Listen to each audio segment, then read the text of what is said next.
Welcome back. The Government Institutions Pension Fund is a statutory pension fund that provides pension and related benefits to civil servants and employees of participating employers in Namibia. Now, the GIPF is also one of the few fully funded pension funds in Africa that have built up enough funds to cover its liabilities. Joining us to delve more on the institution is the Chief Executive Officer of the GIPF, Mr. Martin Inkumbi. Sir, good evening and welcome. Good evening, and thank you for inviting me. Thank you so much for being here. Thank you. I was just asking you prior to going on air how long the fund has actually been in existence, and you mentioned that it was established in 1989, so that would make it 35 years, as you said. And I want to ask about, of course, its sustainability over, these 35 years and what, measures the fund has put in place to ensure its continued, sustainability for future generations, especially considering Namibia's current economic climate. Thank you. Yes, it is correct. The fund was established in 1989, just before independence. It was there, but in a different form. And since then, it has been growing tremendously. Currently, having an asset base of about 165 billion. And I think that is evidence that it has been managed prudently. And it is in a sound state. You were talking about being one of the fully funded pension funds in Africa. It is true indeed. And one of the measures that is used in this industry to measure the soundness of a pension fund is what is referred to as the funding ratio. GIPF has set itself a target or a threshold or range of between 105 and 115. That basically means that currently it's around about 113, meaning that its assets are exceeding the present value of its liability by about 13%. So it is it's a very sound position that we are proud of. Indeed it is. Yeah. Talk to us about how the fund, the GIPF, manages, and invests its funds to maximize returns while minimizing its risks. Yeah. Firstly, the pension fund is not an investment, or it's not a development fund. I think it's maybe that's very important to understand and appreciate, that it's not an investment bank, it's not a development fund. Entrepreneurs looking for capital, for example, cannot directly come to the pension funds and say, look, we are involved in this or that project and we would like to have money from you. We don't do it that way. A pension fund, we work through investment and asset managers who have got the expertise to make the investment decision in terms of selecting investments, whether these are listed investments or unlisted investments, as we call them. So what the fund then does is we allocate mandates through obviously an open tender or invitation process, where fund managers and investment managers can propose what they are able to do, and mandates are given. That is specifically when it comes to the unlisted investments in the local economy. But at a higher level, before that, obviously, the main objective of the pension fund is to provide pension benefits to its members in future. Right. So one need to appreciate that future liabilities as a starting point. And once you have understood that future liabilities, then you have to develop an investment strategy, which involved also the allocation of assets that the fund need to invest in to ensure that it's able to meet those future liabilities. So one of the main objectives is obviously to protect the investments or the capital. The second one is to earn a return on that investment. And lastly, we also do consider impact. In other words, those investments, when they are made, they should have impact on the economy and the lives of people in the communities in which those investments are made. Going back to the pension members that you touched on briefly there, what does support and resources are available for GIPF members who are nearing retirement? And talk to us about how they can access these services. Yes. The benefits Firstly, GIPF is a defined benefit pension fund, meaning that each member, using a particular formula, is entitled to a particular benefits on retirement, be it pension funds, but there are also other benefits such as death benefits in case the member dies before retirement or even when in retirement. And there are also benefits that can go to the beneficiaries of those members. Now, those benefits are defined in what we call the rules of the fund. And in terms of now the members being informed and being aware of the type of benefits that they are entitled to or can access in the fund, we do have information campaigns in the region where we inform our members and educate our members of the type of benefits that is available for them at the fund. But obviously, it's also up to the members to approach the fund and to inquire and be informed, specifically even as an individual, of the benefits that are available for them at the fund. In addition, there are certain statements or information that are provided specifically to members, whether it's a benefit statement that a member can access and request, or an income statement which is indicating the pension benefits that the member get paid on a monthly basis. Mr. Inkumbi, can you provide an update or on any recent or upcoming changes to GIPF's policies or benefits? Well, at this stage there are no imminent changes planned either to the fund rules. As I have mentioned, the fund rules are the ones that are guiding in terms of the benefits that the fund is offering. There are no imminent changes at this stage. And the benefits that the fund is currently offering to its members will remain as they are.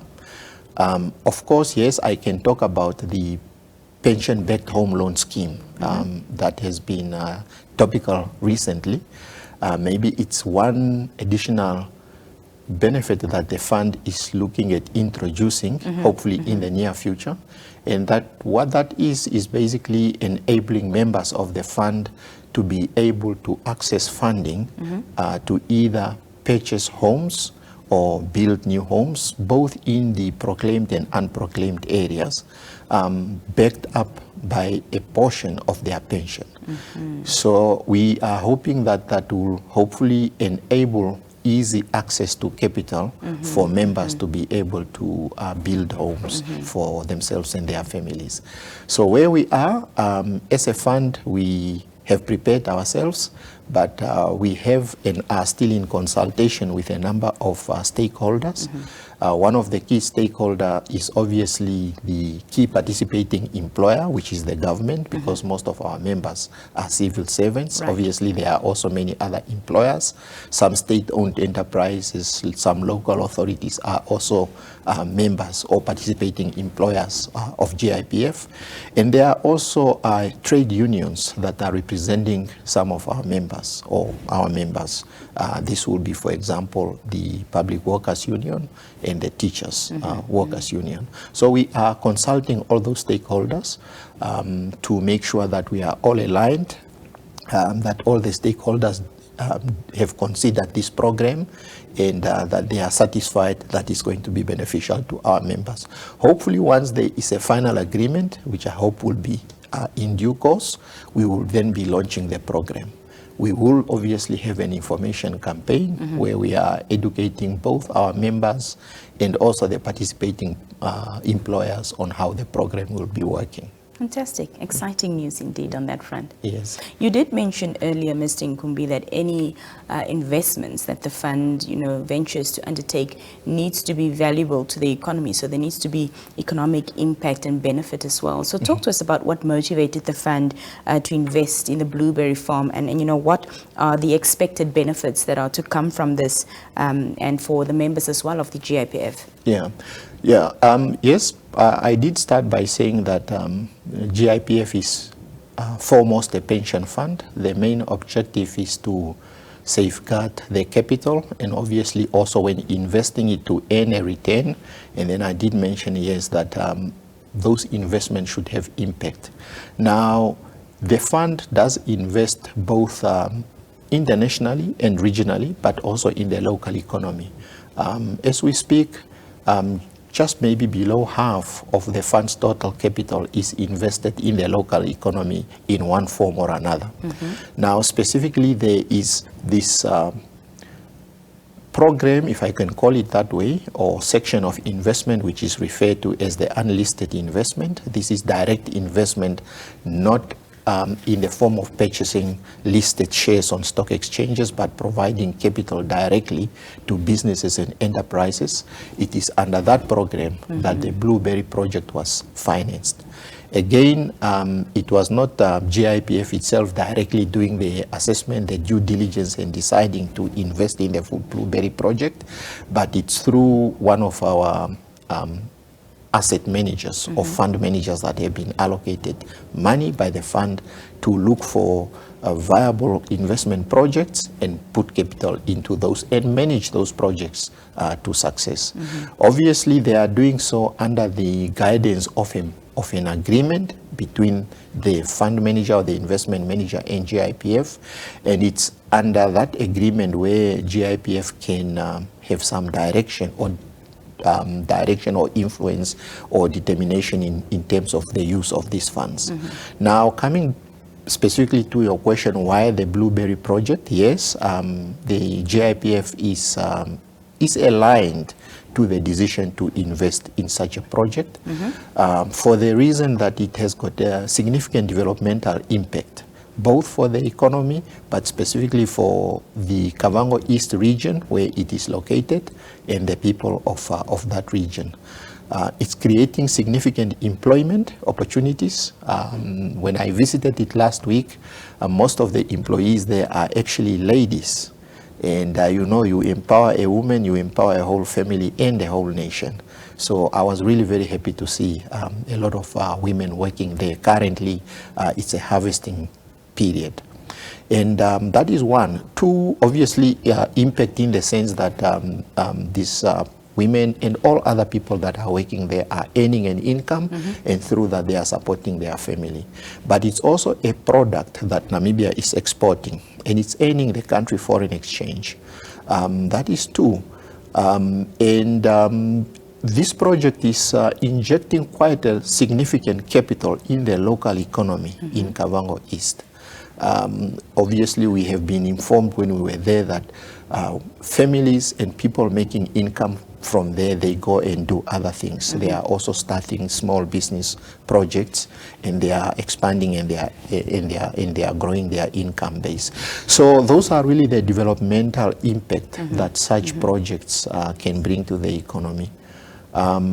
It's exciting, quite interesting. It has been a pilot project. Maybe it's still a pilot project, but we have been informed that there are two others projects that are now also starting looking into blueberries. So it means that maybe, hopefully, in future, we can have a blueberry industry developing in Namibia. Right. And it can have significant impact on the economy. Fantastic. Yeah. Talk to us, Mr. Inkumbi, about the GIPF's long-term goals and strategic plans for the next 5 to 10 years, particularly now in terms of investment and benefits to its members. Yeah. Yes. Well, number one, again, coming back, it's very important always to appreciate that GIPF is a pension fund established with one main objective, and that objective is to provide for the members when they are in retirement. So the main strategic objective is always, how do we protect the capital that we have and that we are also receiving both from the members who are those that are still in employment, and then also the participating employers, which we call the contributions, and then invest those to grow them in such a manner that they will be able to meet the future liabilities of the fund. And the future liabilities, really the estimated pension benefits that we are expecting to pay. We work with professional experts. One of such professional experts will be actuaries, who help us to determine the future liabilities of our members by looking at their demography, basically all the variables around the portfolio of our members, and then we will determine the present value of that liabilities. The other professional experts that we work with as a pension funds is the investment consultants, who will then advise that given your future liabilities, what are the type of, or how should your investment strategy and your asset allocation be, so that you can then make those investments to firstly protect the capital, secondly obviously earn the return, and also provide the necessary liquidity so that you are able to pay the benefits when they are due for payment. So the whole strategy is really around remaining fully funded, as you have mentioned right at the beginning, always making sure then that the total assets of the fund exceeds the present value of the future liabilities. That is our main focus. Obviously, operationally, there's a lot of things that we would like to do. Improving service delivery to members is always very important. We would like our members to have a positive experience when visiting our offices. We're looking at how do we harness technology to improve both turnaround time, minimize or manage risks, but also improve or lower operational costs, but also provide efficient and seamless service. Fantastic. Well, Mr. Inkumbi, thank you so much for joining us this evening to speak to us about the operations and endeavors of the fund. Any final remarks you'd like to leave us with? Thank you very much for inviting me. Yes, the final remark is really that GIPF's intention is to continue making that positive impacts in the lives of our members and their beneficiaries. Thank you so much. Thank you. Well, there you have it from the horse's mouth. That was the Chief Executive Officer of the GIPF, Mr. Martin Inkumbi.